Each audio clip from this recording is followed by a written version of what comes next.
This program is brought to you by Emory University. On October 10, 2012, the Center for Faculty Development and Excellence of Emory University hosted a panel discussion titled Public Scholarship Behind the Podium and on the Screen, one of a series of open conversations for faculty about public scholarship. In this session, 3 panelists with extensive experience in television and speaking before non-academic audiences offered advice on working as public scholars in those settings. The panelists were Cecil McCarthy, lecturer in journalism and a former CNN International anchor, Dorothy Brown, professor of law, and Frans de Waal, Charles Howard Candler Professor of Primate Behavior. In this video, Professor de Waal discusses his experiences as a public scholar. Being a public figure and being a serious scientist is difficult. It's like 2 separate careers, and one can bite the other. That's the problem. One of my big examples was Desmond Morris, who wrote a book, The Naked Ape, that sold 12 million copies. And Desmond was he's still alive, he's a good friend. He was a very serious scientist. He had written many serious scientific papers, but after he wrote that book, everyone looked at him as what they call a vulgarizer, or popularizer. And that's what he is today. And I've always tried to have a high production of scientific papers, high enough that people take me seriously. But if you write popular books, like I started doing in the 1980s, I wrote a book, Chimpanzee Politics, which was the first one that I wrote.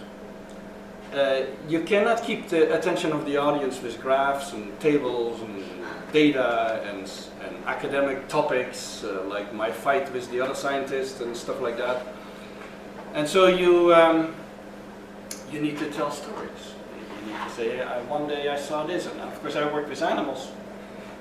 With elephants, with chimpanzees, with bonobos, and so it is fairly easy for me to tell stories and to show stories and to show videos, and I do that all the time. And so it is actually very simple and very attractive to do so.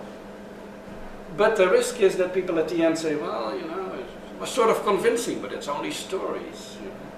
And so I try in my talks to alternate. I give about 40 talks a year around the country, around the world. For audiences ranging from 25 people to 4,000 people. The most recent one was sort of interesting, was in Italy. It was very unusual, I've never done that before. It was a group of politicians. There were 5 US senators there. There was Shimon Peres was there. The head of the European Union was there. So it was really a political conference, and they wanted to hear from me something about empathy in animals, because it relates to empathy in humans, of course. So you get 15 minutes, or whatever I got, 12 minutes, I believe, to get the attention of an audience like that who's never thought about an elephant. They all talk about the elephant in the room, but that's not the one that they mean. So I find that challenging and interesting. I'm not nervous about it anymore. I'm not nervous about talking to large audiences. And I want to give you an example of 2 recent things that I did. One was a TED Talk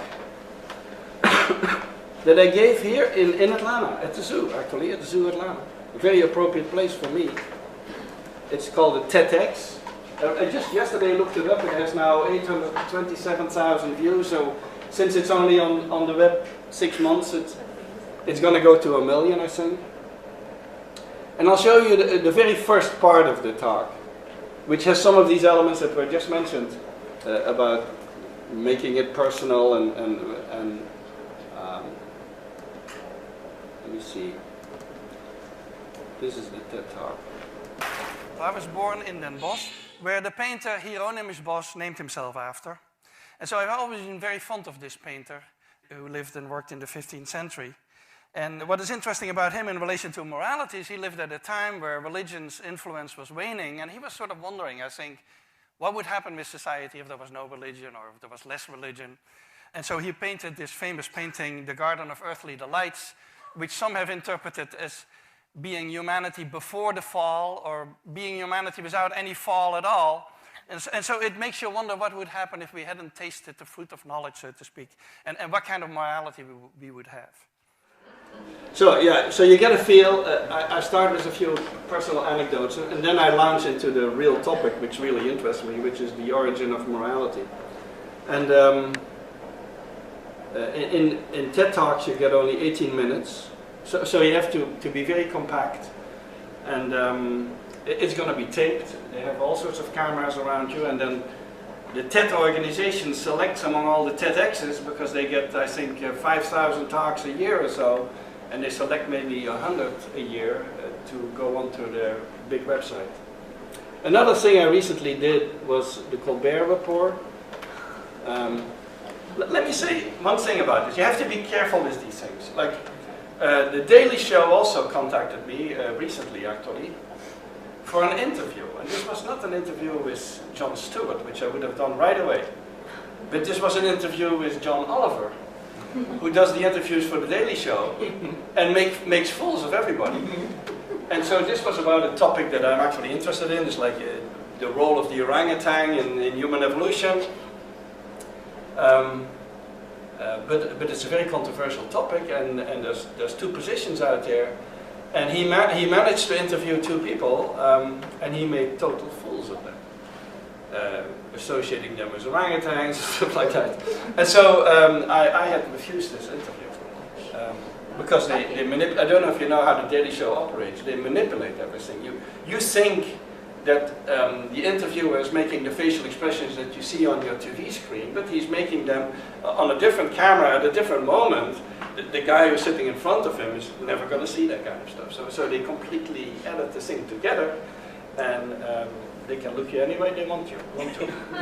So the Colbert Report is also a bit tricky because, of course, Colbert makes a fool of everybody, but he does that at least in front of you, not with trickery. He doesn't do it with trickery. So you can respond and you can correct him and you can laugh about it. So it actually went quite well, and of course he had abominable pictures behind me of apes smoking cigarettes and stuff like that. So they tried to provoke you, actually. They tried to get you going. And one of the worst interviews I've ever seen on the Colbert Report was with the head of PETA. I don't know if you've ever seen that. It's a woman. She's, of course, an animal rightist. And everything went smoothly for a couple of minutes until Steve Colbert, in the middle of the interview, said, "I love my meat." Very typical statement of his character, but this woman completely froze and couldn't smile anymore, and the whole interview fell apart. And that's actually something that he tries to do. He tries to get under the skin of people. And so it is tricky to do these things. But for me, as I said, I try to do this kind of shows and to write popular books and to speak for audiences who know nothing about serious science on animals. And so I need to tell them stories and to avoid jargon and all of that. But as I said, it is for a scientist, it is a bit a tricky thing. Because before you know it, people are going to associate you only with the popularized version of your work and not with the scientific version. And so I always try to balance the two, which means that you lead a sort of double life. In your scientific papers you are very precise and you do all your statistical tests and everything that you need to do, and you quote everyone who needs to be quoted. But in your popular speaking and in your popular writing, you cannot always do that. You cannot give all the credits that need to be given when you tell a story to an audience. And so it is a sort of interesting combination of things. And then most recently, I don't know if you heard about it, I got the Ig Nobel Prize. You know what an Ig Nobel is? An Ig Nobel is a prize that you get for scientific research that at first makes you laugh and then makes you think. That's the thinking there. And it's an organization that is very serious in trying to promote science in society. They have outreach to schools and everything, but they bring humor into it.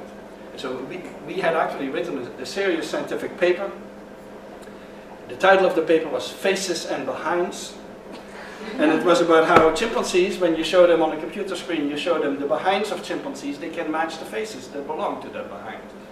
So, and I'm not sure humans can do that. It's sort of an interesting question. But chimpanzees can do that, and they can only do that for chimps that they know. They cannot do it for chimps that they don't know. So it's based on them knowing these chimps and being able to connect body parts, so to speak. So we got the award for that. There was another other researcher who got an award for preventing people from exploding during colonoscopies. Sort of interesting. There was another group who had done neuroscience on a dead fish and found brain activity, which is a very serious finding, by the way, because there's many, I don't know if you know how imaging and neuroscience works, but there's a lot of subtraction and adding going on of images, and people reporting findings that probably don't fit real brain activity. And so all of these studies are actually serious scientific studies that people make fun of.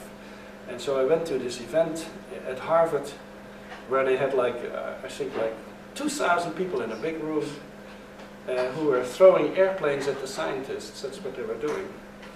And it was a very happy event, but it got an enormous amount of attention. That kind of the Ig Nobel Prize, you cannot imagine how many phone calls from journalists. You will get at least 50 or 60 in a couple of days of people who want to catch up on the science of it. And so it covers an enormous amount of media attention. So that kind of things I actually like to do, even though in this case, of course, that half the world thinks that you're doing silly research and that you're sort of stupid and spending money on nothing or something. They may get completely the wrong impression. But I think it is important to bring science to the people, so to speak, especially at the moment with increasingly politicians who don't understand science at all and dismiss science as coming from hell or something like that. It recently happened, I don't know if you heard that. There was one politician who said that evolutionary theory came from hell. Well, that's not exactly my view. And so I think it is very important to bring science to the people, and any way you can do it is workable. And let me add one, and that's maybe something for the discussion, one element to what was said about preparing for a talk and preparing for media and so on. I actually don't want to hear the questions of people in the media before they ask them to me on camera. And so when a producer of, let's say, the BBC or whatever calls me and says, I want to discuss the interview with you, I said, I only need to know the topic. And so they give me the topic, and I said, I don't want to hear the questions, because if people ask me questions and I sort of reply or mull over the questions, especially if I discuss them with the producer before the interview,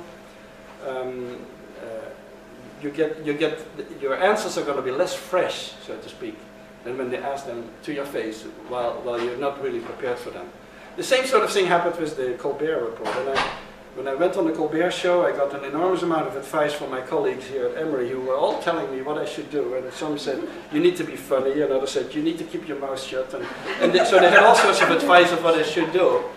But I walk into the green room of that show, and the producer, a woman, comes up to me and says, you don't try to be funnier than a professional comedian. So she was warning me not to try to be funny. Maybe they've had bad experiences with people who try to be funny. So I personally, I liked actually the freshness of an interview, and so I do want to know what the topic is about, but I don't want to know more details on it. So thank you.